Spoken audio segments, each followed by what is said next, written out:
అనుదినమన్న శ్రోతలకు మన ప్రభువును రక్షకుడై ఉన్న యేసుక్రీస్తు యొక్క సరిసాటి లేని మహా గొప్ప పరిశుద్ధమైన నామమునందు శుభములు. నేడు 2024 సంవత్సరం జూన్ మాసము 27వ తారీఖు గురువారం నాటి ధ్యానాంశము. రక్షణకు కారకుడు. హెబ్రీయులకు రాసిన పత్రిక 5వ అధ్యాయము 9 మరియు 10 వచనముల యందు ఆయన సంపూర్ణ సిద్ధి పొందినవాడై తనకు విధేయులైన వారందరికీ నిత్య రక్షణకు కారకుడాయను.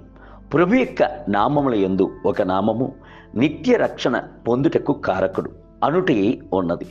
ప్రభు మీకు నిత్య రక్షణను అనుగ్రహించవలనని ఆసక్తి గలవాడై ఉన్నాడు. భూతకాలపు రక్షణ కలదు, వర్తమాన కాలపు రక్షణ కలదు, భవిష్యత్తు కాలపు రక్షణ కలదు. మనుషునిపై నిత్య ఉద్దేశమును కలిగి ఉన్న ప్రభు అతని యొక్క రక్షణ కొరకు జగతుత్పత్తికి ముందుగానే సమస్యమును చేసి ముగించింది. జగతుత్పత్తికి ముందుగానే వధింపబడిన గొర్రెపిల్ల అయినవాడు.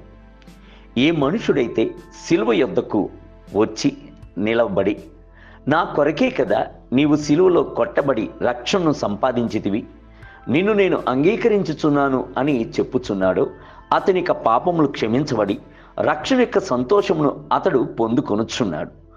రక్షణను పొందుకొనతో పాటు అతడు ఆగిపోకూడదు. ప్రతి దినమును ఆ రక్షణను నెరవేర్చుటకు ప్రయాసపడవలెను. ఒకవేళ అతడు బహు భయంకరమైన ముక్కోపి అయి ఉండవచ్చును. అట్టి కోపము తొలగిపోవుటకు ఉపవాసముండి ప్రార్థించి, దేవా ఇట్టి కోపము మరలా నాపై దాడి చెయ్యకున్నట్లు నన్ను కాపాడుము అని గోజాడవలెను. అప్పుడు కోపము నుండి ప్రభు అతనికి పరిపూర్ణమైన రక్షణను దయచేయును. అలాగునని కొందరికి వ్యర్థపు మాటలు మరియు అబద్ధములాడుట మొదలగునవి కారణము చేత జయము లేక ఉండవచ్చును. అయితే ప్రతి ఒక్క పాపము నుండి పరిపూర్ణమైన విడుదల పొందుటకు ప్రార్థనతో ప్రయత్నించుచున్నప్పుడు పరిశుద్ధపరచబడుట దేవుని భక్తితో సంపూర్ణ సిద్ధి చేయగలము. ఇది వర్తమాన కాలపు రక్షణ. భవిష్యత్ కాలపు రక్షణ అని ఒకటి కలదు. బైబిల్ గ్రంథము సెలవిచ్చుచున్నది, మీరు నా నామము నిమిత్తము అందరి చేత ద్వేషింపబడుదురు, అంతము వరకును సహించిన వాడు రక్షింపబడును. మత్తయి సువార్త 10వ అధ్యాయము 22వ వచనం. రక్షణను ప్రారంభించి ఉన్న ప్రభువును సంపూర్ణముగా ఆశ్రయించుచున్నప్పుడు ఆయన మీ ఆత్మీయ జీవితమును విజయవంతముగా ముగించుకున్నట్లు చేయును. అప్పుడు మీ యొక్క రక్షణ సంపూర్ణ సిద్ధి పొందును. యేసు అను మాటకు రక్షకుడు అను అర్థము. బైబిల్ గ్రంథము సెలవిచ్చుచున్నది, తన ప్రజల యొక్క పాపములను బాపి వారిని ఆయనే రక్షించును. మత్తయి సువార్త 1వ అధ్యాయం 21వ వచనం. ఆయన వల్లనే గాక మరి ఎవని వలనను రక్షణ కలగదు.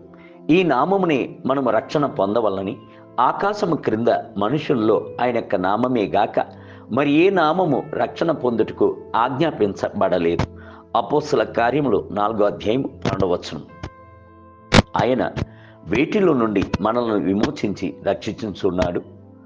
మొదటిగా లోకమును పాపపు ఊబిలో నుండి రక్షించుచున్నాడు. రెండవదిగా సాతాను యొక్క ఘోరమైన పట్టు నుండి విడిపించి రక్షించుచున్నాడు. మూడవదిగా క్రూరమైన శాపముల బారి నుండి రక్షించుచున్నాడు. నాలుగవదిగా పాపపు అలవాటు నుండి మనలను రక్షించుచున్నాడు. అంత మాత్రమే కాదు, ఇంకా వ్యాధుల బారి నుండి, సమస్త మంత్ర తంత్రముల నుండి, చేతబడి శక్తుల నుండి, చిల్లంగితనము నుండి మనలను విమోచించి రక్షించుచున్నాడు. దేవుని బిడ్డలారా, క్రీస్తు అనుగ్రహించున్న రక్షణ అనున్నది నిత్యమైన రక్షణ, పరిపూర్ణమైన రక్షణ. మీరు ఇట్టి రక్షణను పొందుకొని ఉన్నారా? నేటి ధ్యానమునకే ఇదిగో రక్షింపనేరక యుండునట్లు యెహోవా హస్తము కొరచ కాలేదు, విననేరక యుండునట్లు ఆయన చెవులు మందము కాలేదు.